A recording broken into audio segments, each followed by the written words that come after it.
Hi everybody, Monday 5th of August. Seems I've got to start with a bit of an apology to people. Over the weekend I was at the Crouch Valley Koi show and a number of people come up to me saying, what's happening with the fry, what's the latest update, you haven't posted a video for several weeks, and a number of messages come through by messenger, email, Facebook, etc. 26th of July I started to make a video. I was in the tank behind me and the plan was to do a selection of the fry, another selection of the fry. The reason being was that if you go back to the previous video, when we did the selection, I detailed the deformities that were in the fry at that time. And since then, as the fry have grown, the deformities have become ever more apparent. So it was really a case of trying to get those out. Unfortunately, the net that's in the pond behind, or in the tank behind me, made that task pretty much impossible. So hopefully today's video will be a selection of the fry in the tank behind me from the first spawning. But that is very much subject to being able to catch some. But I'm more hopeful today than I was on the 26th of July. At least when I gave up on the 26th of July anyway. So that's where we are with these. I'll just show you them quickly. You can see they're growing very well. I'm very happy with the growth of them. With a few that I picked off and unfortunately had to discard because of deformities, we're probably down around 380 or so in here at the moment. So I'm hopeful to get a good proportion of those out. Unfortunately, if you saw the video when we did the selection towards the back end of July or mid-July, I started off that very despondent about the deformities. Kind of cheered myself up, but as I look in the tank now, way more deformities than I would like to see. And the disappointing part is when you see it on fish that you thought were perfect at the time when you kept them, and then you see there's something starting to show itself as a deformity. Indeed, good friend Dave Baker, shortly after that other selection, he said to me, "You're mad. You should have just got rid of them at the first chance, first sign there's anything wrong with them, because all you're going to do is beat yourself up in the fact of what could have been." The good side of that from my perspective is that, assuming it's not a genetic deformity, and it's something that went wrong with the eggs or the fry when they were hatching, I detailed the ammonia previously that they had when they were first hatching. It gives me great hope for next year, so that's the good thing. So this year was all about a learning process, and on hindsight, I'm very fortunate that we've had 3 spawnings to do. So the smallest fry I've got now from the 3rd spawning would have, if all things had gone right, been the first spawning we did, and there wouldn't have been the learning curve, or there wouldn't have been the learning experience that we've had this year. One of the things that's been apparent, or seems to be apparent, from the 3rd spawning, if we went back to the first spawning that we did, the tank behind me was kept green for the first few weeks of their life, and by that there was lots of natural food in there for the fry to get them started. The fry from the 3rd spawning, they were split up a few weeks ago when we did the selection of the larger ones, and about 5,000 or 6,000 were put into the net behind me, and the rest remained in the paddling pool outside. And the expectation I had was that the fry in the net behind me in their perfect water would grow best. What was obviously overstocked, I kind of thought I got half out of the paddling pool outside, and we'll show you the paddling pool in a minute. I thought I got about half out. There was way more, and since then we've actually probably dumped at least half again from the paddling pool outside. The large difference between the paddling pool outside and the water in here is that the paddling pool outside, again, is pea green, absolutely pea green. It's got a head of Daphnia in it, and they're constantly providing. You can see there's adults in there. There's a large number of adults in there, which were just added when the babies were far too small to eat them, and they're all now still far too small to eat the adults. But those adults are continually producing baby Daphnia, which provide a great nutritional source to the babies outside. So just going to pop outside now and show you those quickly. These are, say, hugely outgrown the fish inside, despite the fact they didn't actually have perfect water. I have been battling nitrite outside up until this weekend, really. So the first 3 weeks of their life, they've had a level of nitrite which I've been battling, and now fortunately it's down to 0 and stays 0. And I've mentioned, I think on video, the filtration system they're set up on here, using alpha grog, which I dubbed the alpha stream, and it's come on stream perfectly. Ever since it was set up, it was running ammonia at 0, but the nitrite would keep bouncing back up, and the best I could do was maintain it about 0.3 milligrams per litre. I'm not sure if I mentioned it on video before. I've certainly mentioned it on Nishikoi.life. When the tank behind me was set up, I was recommended a product called nitrite, which is a rather expensive bacterial product, or a single bottle for 1,000 gallons runs about £52 by the time it's delivered. Last weekend, or the weekend before this just gone, I was at a crossroads where I was either going to do one or two things. The nitrite was going to start to sort itself, or I was going to give nitrite another go. On the Sunday, it seemed like the nitrite had just started to level out, and by that I mean I hadn't done a water change to dilute it, but it stayed at the same level.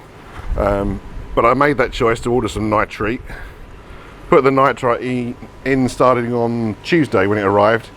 Tuesday, Wednesday, Thursday, nitrite was added to the filtration system, and then on Saturday, was it Friday? Friday, I believe. Friday morning, there was a reading of about probably at 0.3, 0.4, as close as you can tell on the drop kits, the API drop kit. It was below 0.5, but above 0.25 milligrams per litre. In the evening, it was a warm day on Friday. I got home in the evening, tested it about 6 o'clock in the evening, and it was down to 0. So the jury's still out as far as nitrite's concerned. It's a very expensive product, especially on a larger system. But either the nitrite was on its way down and would have happened naturally, or the nitrite has done again kind of what it did. It's much quicker in what it's done outside on the alpha grog than it did with the K1.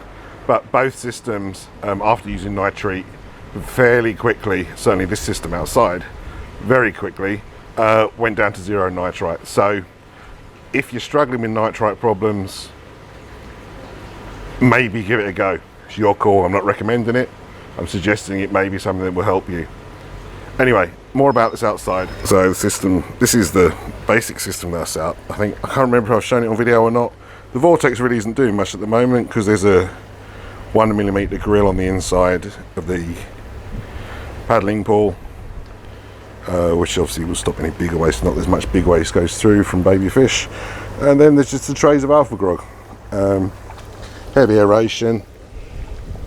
The way the alpha trays are laid out, there's a gap between them underneath. So basically 3 layers of alpha grog. And I'll put the link up to where I've written about alpha grog on Nishikoi.life. It's a media which really I'd never paid any attention to and would have completely disregarded it. And then suddenly I needed some weighted media, heavy media, for when this paddling pool was running with a larger fish in it, just some little bucket filters I set up, and got some alpha grog and thought it was probably the most underrated media there is out there, certainly at the price point it's at. Anyway, it's running this system now with, there must be 6,000 fry in here at the moment in 600 gallons. They're growing well, or started to grow well, and I'm really happy with what it's doing now. So I'm just going to take a scoop of these out. If you look on the surface, most of the ones you can see are the white ones, and the white ones are probably something like about 20% of what's in here. They normally sort of accumulate around the other end, so I'm going to pop around there and just show you a scoop of how these are doing.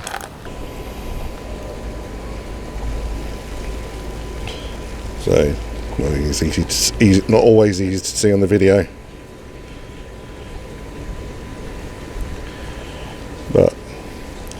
they're growing okay. I think they're, half of me thinks, sometimes I look at them and think, oh, they should be growing quicker, there's too many in here, and then one day I'll look and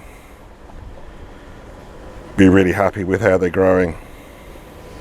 So for now, these will just, half of me is tempted to go through, remove the few white ones there are, but in itself not going to be an easy task to net the pond.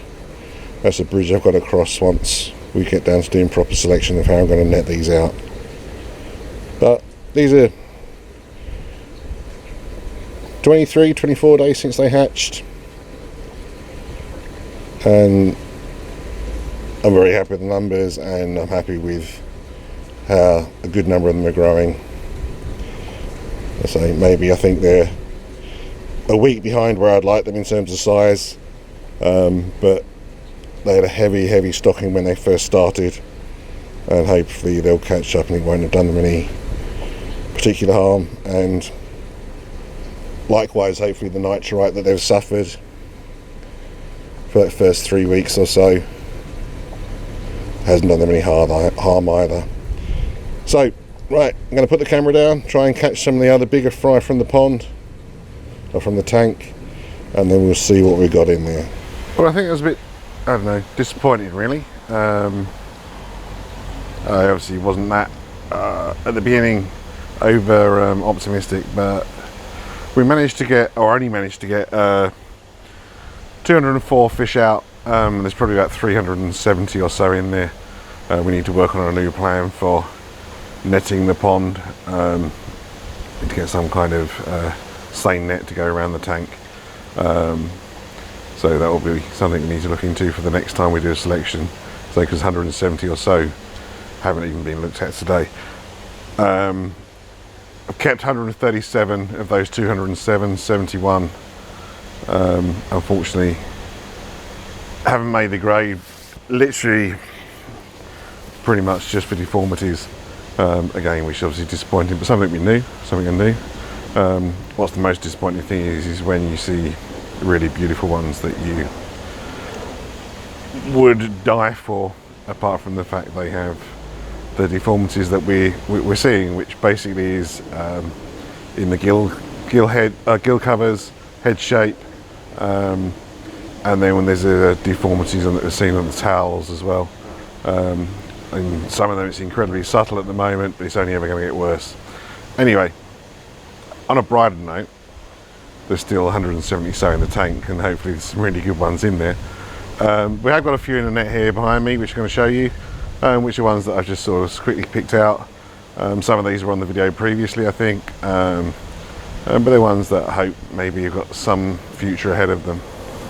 Got to be honest, I'm not exactly sure how many I've got in here. Predominantly the lighter yellow ones, and they all seem to be desperate to get out of this net for some reason.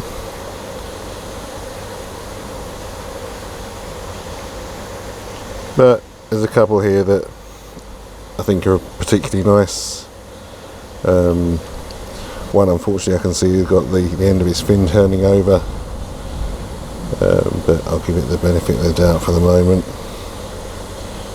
That's this little one to the left hand side, or the bottom now. Its right hand, or the pectoral fin that's at the bottom of the shot, just turning over at the end. Others we'll just see how this pigmentation develops. As I say, my hope is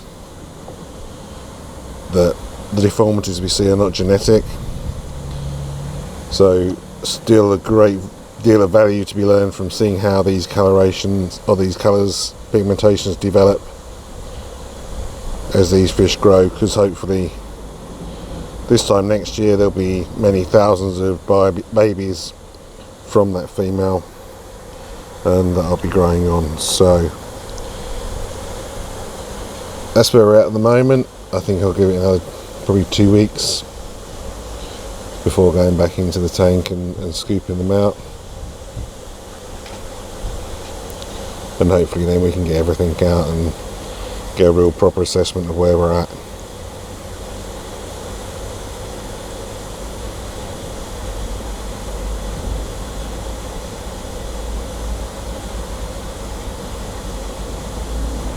This bowl just contains the remainder that have been kept.